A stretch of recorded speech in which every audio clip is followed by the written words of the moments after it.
Hello everyone. Today we are going to learn about thyroid function test. The thyroid function test are a series of blood tests used to diagnose thyroid gland disorder. हमें thyroid gland normal function कर रही है या normal function नहीं कर रही, ये diagnose करने के लिए हम जो टेस्ट परफॉर्म करते हैं उन टेस्ट को कहते हैं हम लोग थायराइड फंक्शन टेस्ट। सो थायराइड फंक्शन टेस्ट इसलिए करते हैं हम लोग थायराइड ग्लैंड के डिसऑर्डर को डायग्नोस करने के लिए। तो ये थायराइड ग्लैंड क्या होती है? This is a thyroid gland. Thyroid gland is a butterfly shape. Thyroid gland is a butterfly shaped endocrine gland located in neck। ये जो थायराइड ग्लैंड होती है ये बटरफ्लाई शेप की एक एंडोक्राइन ग्लैंड है जो हमारी नेक में प्रेजेंट होता है। अब एंडोक्राइन ग्लैंड्स क्या है?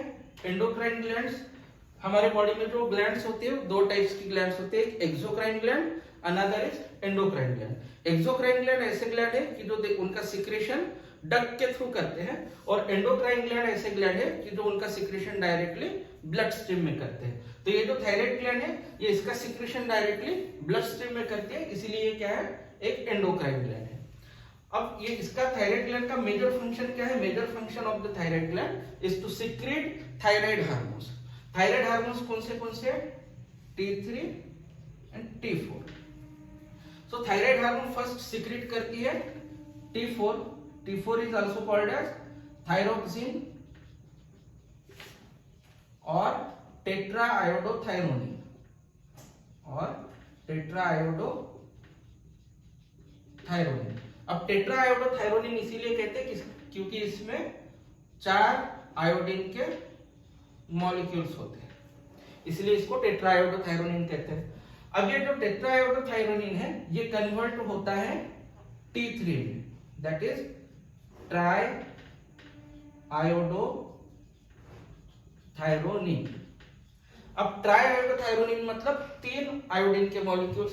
तो T3 में 3 आयोडीन के मॉलिक्यूल्स हैं, T4 में 4 आयोडीन के मॉलिक्यूल्स हैं। इसका मतलब T4 से जस्ट एक आयोडीन मॉलिक्यूल निकल जाए तो ये T4 कन्वर्ट होता है T3 में। तो T3 is the biologically active hormone. T3 is the biologically active hormone. So T4 is not that much active, but T3 is a biologically active hormone। अब ये thyroid gland T3 T4 secrete करती है, but ये T3 T4 का secretion एक control fashion में होता है। सो T3 T4 का सिक्रेशन एक अलग हार्मोन कंट्रोल करता है जिसको कहते हैं हम लोग TSH या thyroid stimulating hormone. Thyroid stimulating hormone और TSH। सो TSH कंट्रोल करती है secretion of T3 and T4 by thyroid gland. TSH is secreted by pituitary gland which is located at the base of brain। अब ये TSH का secretion भी एक दूसरा hormone control करता है जिसको कहते हैं हम लोग TRH। TRH is secreted by hypothalamus and TRH is called as thyrotropin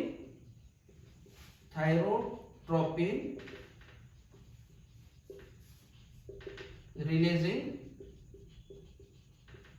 hormone. तो ये जो T3 T4 का सिक्रेशन है जो थायराइड ग्लैंड करती है ये कंट्रोल फैशन में होता है। सबसे पहले हाइपोथैलेमस TRH सिक्रेट करेगी, फिर ये TRH पिट्यूटरी ग्लैंड को स्टिमुलेट करेगी, in response pituitary gland TSH secrete करेगा, फिर ये TSH थायराइड ग्लैंड को स्टिमुलेट करेगी and in response thyroid gland क्या बनाएगी? T3 and T4। अब जब हमारे बॉडी में T3 और T4 का कॉन्सेंट्रेशन मेंटेन होता है, नॉर्मल होता है या थोड़ा सा हाई होता है, तो ये थायराइड ग्लैंड के जो हार्मोन्स है वो नेगेटिव फीडबैक मैकेनिज्म शो करते हैं। ये T4 जाकर पिट्यूटरी ग्लैंड को स्टिमुलेट करता है वापस से, और पिट्यूटरी ग्लैंड फिर TSH बनाना बंद करती है। ठीक है, जब थायराइड ग्लैंड के हार्मोन्स T3 T4 का कॉन्सेंट्रेशन एक लेवल तक पहुंच जाता है जब उसकी जरूरत नहीं होती, तब ये हार्मोन एक नेगेटिव फीडबैक मैकेनिज्म से नेगेटिव फीडबैक मैकेनिज्म से थायराइड हार्मोन टीएसएच का सिक्रेशन बंद करवा देती है। So this is the mechanism. अभी जो हमने हार्मोन्स पढ़े, अब उन हार्मोन्स के फंक्शन पढ़ते हैं। तो पहला है टीएसएच। तो टीएसएच का फंक्शन है it stimulate thyroid gland for the production of thyroid hormone. तो ये टीएसएच थायराइड ग्लैंड को स्टिमुलेट करता है और in response thyroid gland thyroid hormones secrete करती है। अब देखते हैं फंक्शन ऑफ थायराइड हार्मोन्स। तो पहला फंक्शन है थायराइड हार्मोन का, it increases basal metabolic rate also called as BMR. तो ये बेसल मेटाबॉलिक रेट क्या होता है?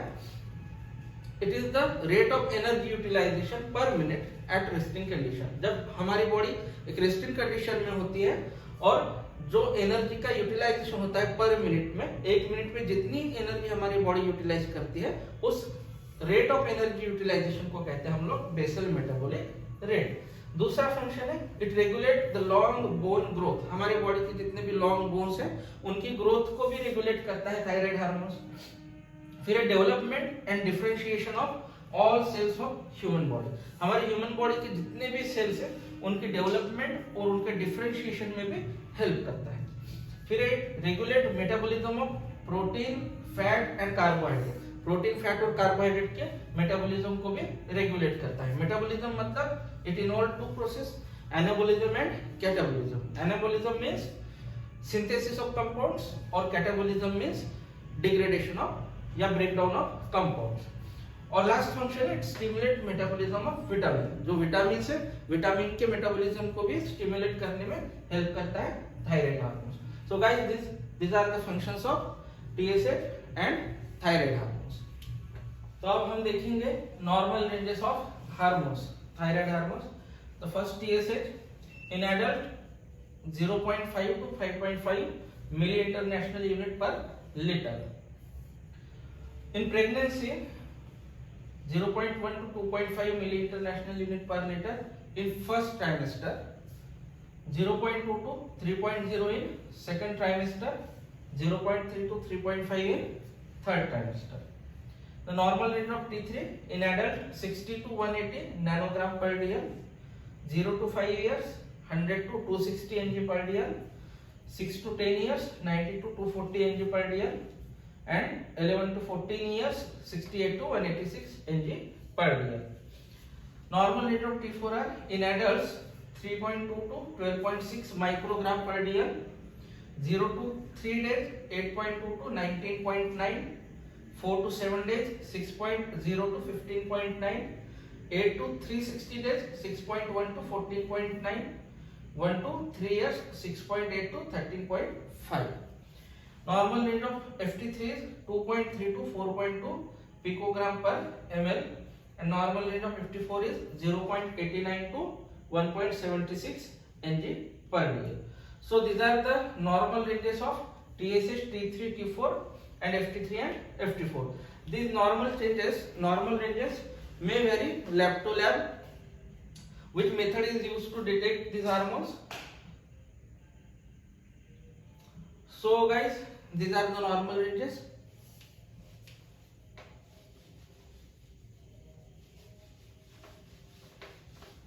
अब हम देखेंगे the most important topic in thyroid function test is the interpretation of thyroid function test result.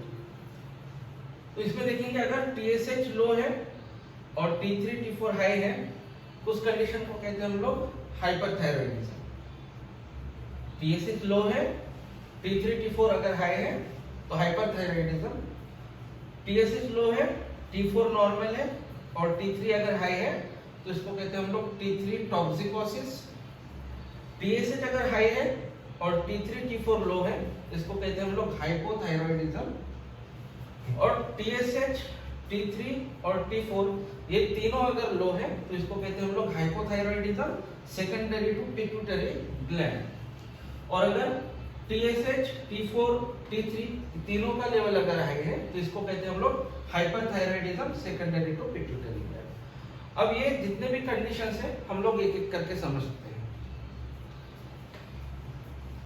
तो सबसे पहला देखेंगे हम लोग हाइपरथायरॉइडिज्म। तो हाइपरथायराइडिज्म में क्या होता है कि टीएसएच का लेवल लो होता है और T3 T4 का लेवल हाई होता है। हाइपर थायराइडिज्म, इसमें क्या होता है TSH concentration low and T3 and T4 concentration high होता है। अब हाइपरथायराइडिज्म के कुछ भी कारण हो सकते हैं, बहुत सारे रीजन है जिसके कारण हाइपरथायराइडिज्म होता है। तो हाइपरथायराइडिज्म के कुछ कॉमन सिम्टम्स है, वो देखेंगे हम लोग। किसी भी कारण अगर हाइपरथायराइडिज्म हो तो कुछ कॉमन सिम्टम्स होते हैं इसके, sweating, diarrhoea, tachycardia, tachycardia means increase heart beat, increase heart beat, arrhythmia, arrhythmia means irregular heart beat, irregular heart beat, weight loss, hypertension,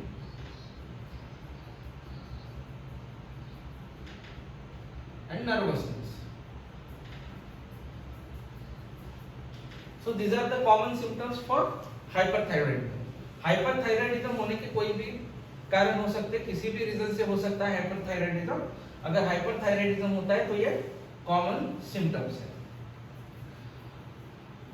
अब देखते हैं हम लोग कि क्या क्या रीजंस हो सकते हैं हाइपरथायराइडिज्म के, causes of hyperthyroidism.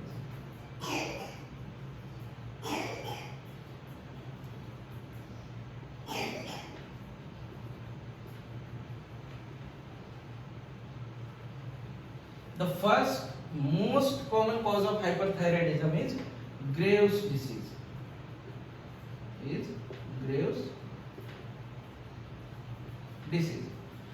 So Graves' disease is also called as toxic diffuse goiter. Graves' disease is also called as toxic diffuse goiter. Graves' disease is an autoimmune disorder. Graves' disease is an autoimmune disorder caused due to the production of autoantibody.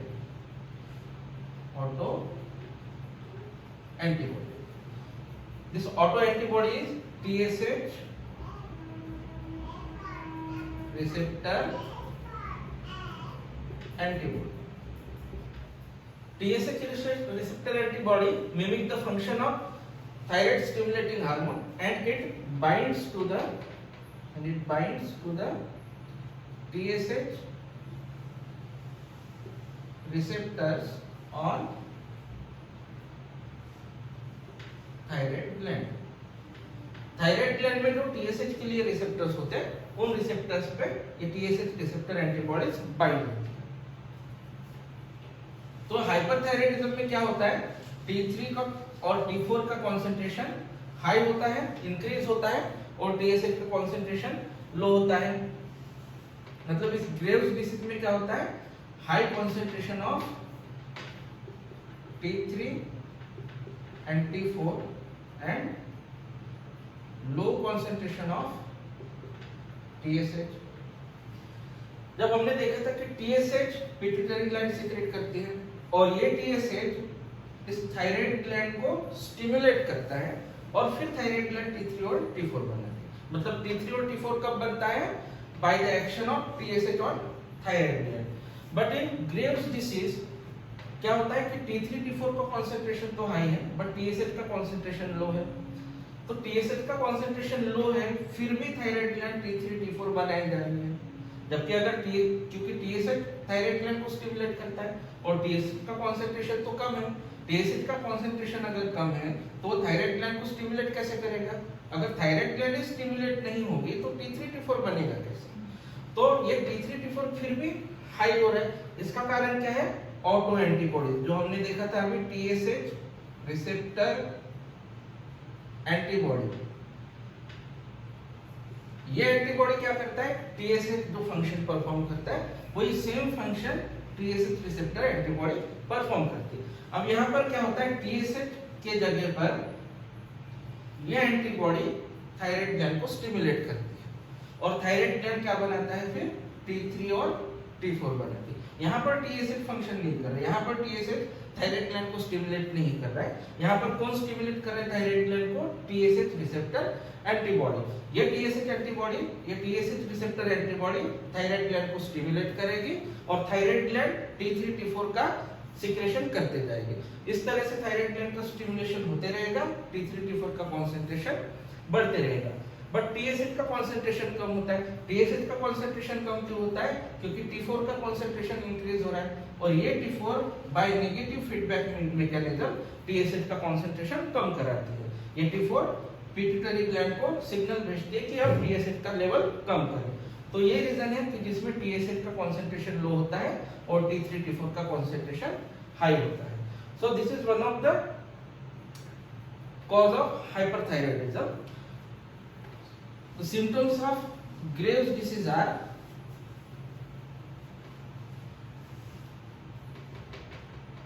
exophthalmos. This is the protrusion of eye. Protrusion of eyes. Another symptom is pretibial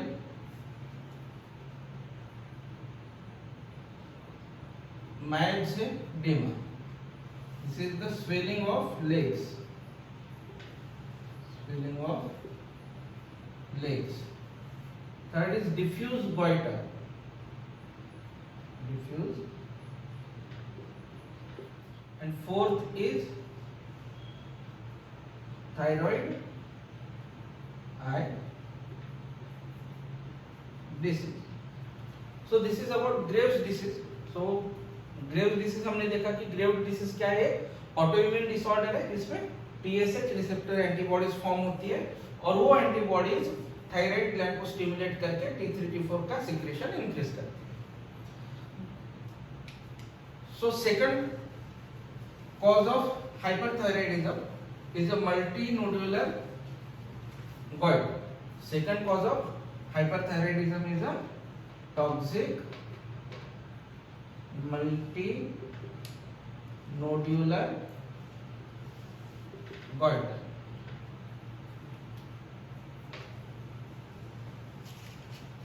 So in this case there is not a diffuse goiter. इस condition में क्या होता है कि thyroid gland में nodules form होते हैं जिसके कारण गोइटर प्रोड्यूस करता है और वो नोड्यूल्स फॉर्म होने के कारण थायराइड ग्लैंड हाइपर एक्टिव होती है और T3 T4 का सिक्रेशन इंक्रीज कर देती है। सो हमने देखा कि हाइपरथायराइडिज्म क्या होता है, हाइपरथायराइडिज्म के कॉमन सिम्टम्स क्या है और कौन से कॉजेस है हाइपरथायराइडिज्म होने के।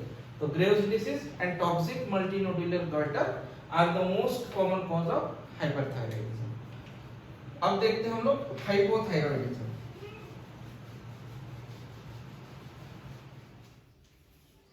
Hypothyroidism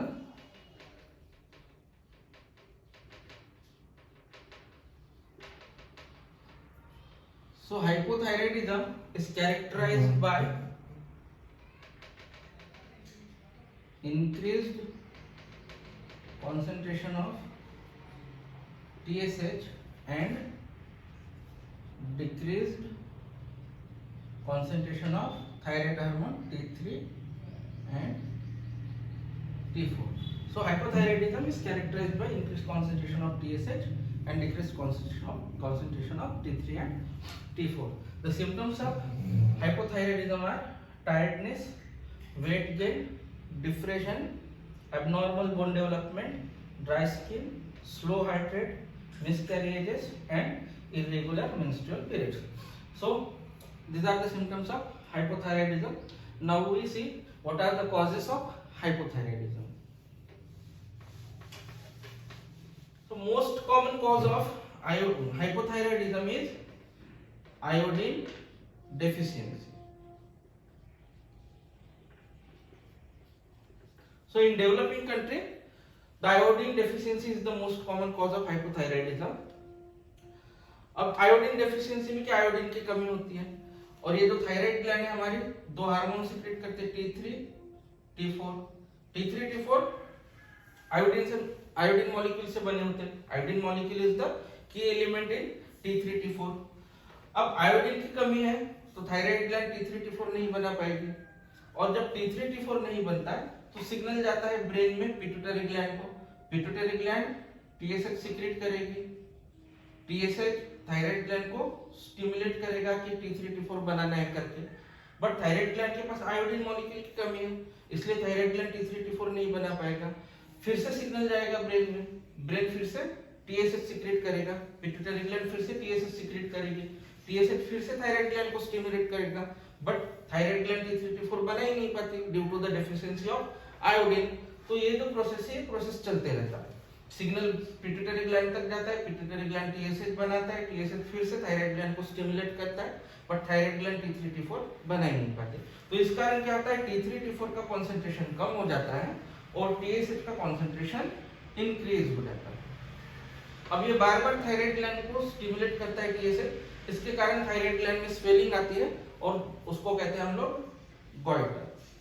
goitre is the inflammation और swelling of thyroid gland. So it is the most common cause of hypothyroidism. So second most common cause of hypothyroidism is Hashimoto's thyroiditis. Hashimoto's thyroiditis is एक autoimmune disorder है जिसे कहते हैं हम chronic lymphocytic थायराइडिटिस. तो एक autoimmune disorder है. तो ऑटोइम्यून डिसऑर्डर है, इसमें दो मैकेनिज्म होते हैं. एक होता है लॉस ऑफ सेल्फ टॉलरेंस और दूसरा होता है antibody dependent cell mediated cytotoxicity. अब लॉस ऑफ सेल्फ टॉलरेंस में क्या होता है, सेल्फ टॉलरेंस मतलब हमारे जो सेल्स है, हमारे जो इम्यून सेल्स है, वो सेल्फ एंटीजन को कभी भी डिस्ट्रॉय नहीं करते, वो सेल्फ एंटीजन को एज अ फॉरेन रिकॉग्नाइज नहीं करते, उसको कहते हैं हम लोग सेल्फ टॉलरेंस. बट यहाँ पर क्या होता है, सेल्फ टॉलरेंस लॉस हो जाता है. तो इसके कारण क्या करते हैं, जो हमारे इम्यून सेल्स है वो सेल्फ एंटीजन को भी डिस्ट्रॉय कर देते हैं. तो लॉस ऑफ सेल्फ टॉलरेंस में दो सेल एक्टिवेट होते हैं, एक CD8+ साइटोटॉक्सिक सेल और एक CD4+ टी हेल्पर सेल. तो एक CD8+ cytotoxic T cells thyroid epithelium के साथ डायरेक्टली लिंक होते हैं और डायरेक्टली उनको डिस्ट्रॉय करना चालू कर देते हैं. और जैसे ही CD4+ T helper cell activate होते हैं, वो गामा इंटरफेरॉन रिलीज करते हैं और ये गामा इंटरफेरॉन मैक्रोफेजेस को एक्टिवेट करते हैं और ये मैक्रोफेजेस थायरोसाइट को एंगल्फ करते हैं. इस प्रोसेस को कहते हैं हम लोग फैगोसाइटोसिस. तो ये हो गया लॉस ऑफ सेल्फ टॉलरेंस. फिर दूसरा है antibody dependent cell mediated cytotoxicity. इसमें प्लाज्मा सेल एंटीबॉडीज प्रोड्यूस करती है. दो टाइप की एंटीबॉडीज प्रोड्यूस होती है, एक एंटी थायराइड पेरोक्सीडेज एंटीबॉडी और दूसरा एंटी थायरोग्लोबुलिन एंटीबॉडी. तो ये दो टाइप की ऑटो एंटीबॉडीज प्रोड्यूस करती है प्लाज्मा सेल. ये ऑटो एंटीबॉडीज थायरोसाइट पे बाइंड हो जाती है. जैसे ही ऑटो एंटीबॉडीज थायरोसाइट पे बाइंड होती है, नेचुरल किलर सेल एक्टिवेट होते हैं और नेचुरल किलर सेल इन एंटीबॉडी के FC रिसेप्टर पर बाइंड होती है और ये natural killer cell directly thyrocytes को डिस्ट्रॉय कर देती है. So this is the cause of Hashimoto's thyroiditis. अब जब हैशिमोटोज थायराइडिटिस होता है तो सबसे पहले गॉइटर होता है, मतलब swelling of thyroid gland. But उसके बाद धीरे धीरे जैसे जैसे ये थायरोसाइट्स डिस्ट्रॉय होते हैं, थायराइड ग्लैंड का साइज कम हो जाता है, जिसे कहते हैं हम लोग atrophy of thyroid gland, atrophy of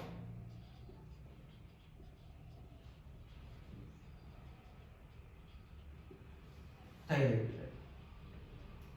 तो पहले गोइटर होता है, उसके बाद धीरे धीरे थायरोसाइट का डिस्ट्रक्शन होते जाता है। तो जैसे थायरोसाइट का डिस्ट्रक्शन होते जाएगा, थायराइड ग्लैंड का जो साइज है वो छोटा होते जाएगा, जिसको कहते हैं हम लोग एट्रोफी ऑफ थायराइड ग्लैंड। अब इन थायराइड ग्लैंड के जब थायरोसाइट डिस्ट्रॉय होंगे तो फिर T3 T4 का सीक्रेशन कम हो जाएगा, मतलब थायराइड हार्मोन का सीक्रेशन कम हो जाएगा, क्योंकि थायरोसाइट रिलीज करते हैं T3 T4, बट थायरोसाइट अगर डिस्ट्रॉय हुए तो T3 T4 का कंसंट्रेशन कम हो जाएगा।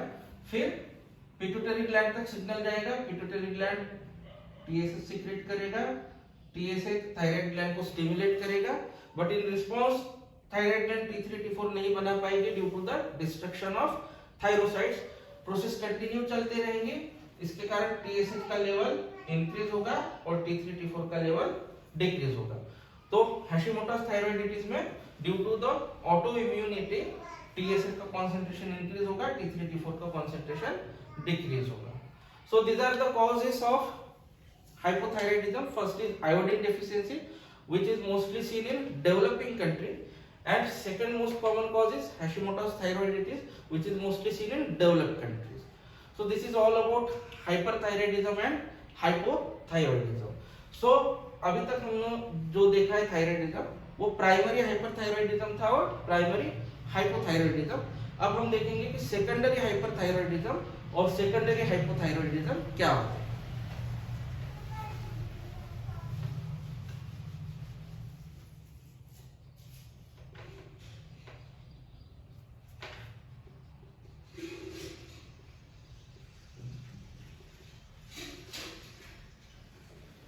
तो जब हम लोगों ने हाइपोथायरॉइडिज्म देखा था, तो हाइपोथायरॉइडिज्म में T3 T4 का सिक्रेशन लो था और TSH का सिक्रेशन हाई था।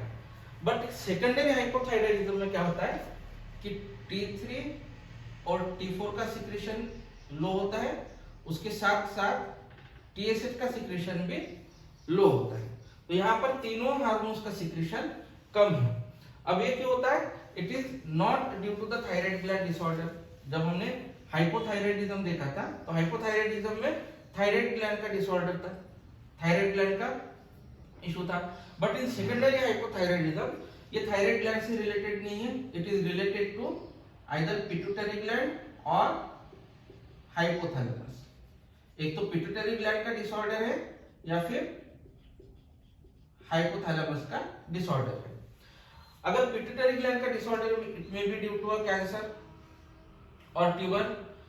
तो अगर पिट्यूटरी ग्लैंड में ट्यूमर है तो पिट्यूटरी ग्लैंड TSH का सिक्रेशन कम कर देगी, और TSH का अगर सिक्रेशन नहीं होगा तो TSH थायराइड ग्लैंड को स्टिमुलेट नहीं कर पाएगी और थायराइड ग्लैंड T3 T4 नहीं बना पाएगा। तो इसीलिए TSH का भी सिक्रेशन कम होता है, TSH का भी कंसंट्रेशन कम होता है, और साथ साथ T3 T4 का भी कंसंट्रेशन कम होता है। तो ये है secondary hypothyroidism which is due to the disorder of या कैंसर और ट्यूमर ऑफ पिट्यूटरी ग्लैंड। तो ये हो गया सेकेंडरी हाइपोथायरॉइडिज्म। अब देखेंगे सेकेंडरी हाइपरथायरॉइडिज्म।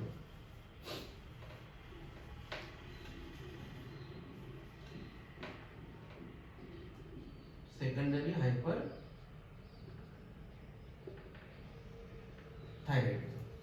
तो जब हाइपरथायरॉइडिज्म देखा था उसमें TSH का सिक्रेशन लो था और T3 T4 का सिक्रेशन हाई था। These are due to the thyroid gland disorder. But in secondary hyperthyroidism, TSH का सिक्रेशन हाई होता है और T3 और T4 का सिक्रेशन भी हाई होता है। This is due to the tumor of pituitary gland. Pituitary gland में abnormality है, इसीलिए वो TSH का सिक्रेशन इंक्रीज कर देता है, और TSH का सिक्रेशन जैसे इंक्रीज होता है वो बार बार थायराइड ग्लैंड को स्टिमुलेट करके T3 T4 का भी सिक्रेशन इंक्रीज करवा देता है। So this is about secondary hyperthyroidism. अब हम देखेंगे कि कुछ वार्निंग साइंस होते हैं थायराइड ग्लैंड डिसऑर्डर के लिए, वो देखेंगे हम लोग।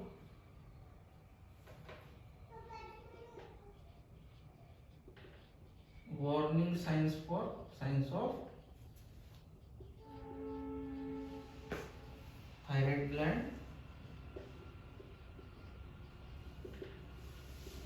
डिसऑर्डर। तो जब भी कोई थायराइड ग्लैंड डिसऑर्डर होता है तो कुछ अर्ली वार्निंग साइंस आते हैं, तो जैसे कि fatigue means tiredness,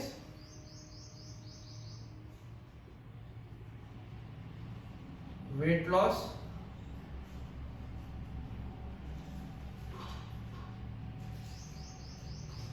weight gain,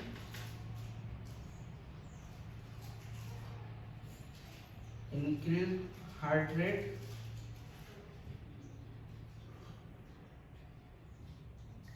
slow heart rate,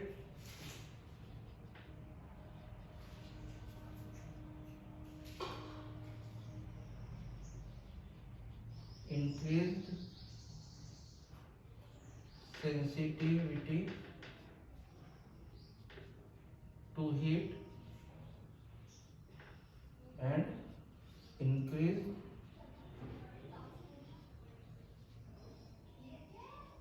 sensitivity to cold. So these are the early warning signs of thyroid gland disorder. जिसमें फटीग है, वेट लॉस है, वेट गेन है, इंक्रीज्ड हार्ट रेट है, slow heart rate, increased sensitivity to heat and increased sensitivity to cold. So guys, this is all about the thyroid function test and thyroid gland disorder. Thank you guys for watching my video. Please subscribe my YouTube channel and like my video. अगर in early warnings में कोई भी अगर science आपको अगर दिखे तो आप अपने कोई भी पैथोलॉजी में जाकर अपना थायराइड प्रोफाइल चेक करवा सकते हैं। अगली स्क्रीन पर आपको पैथोलॉजी का नाम और कॉन्टैक्ट नंबर दिया है, तो आप उस पैथोलॉजी पे विजिट भी कर सकते हैं, उनको कॉन्टैक्ट भी कर सकते हैं। So thank you.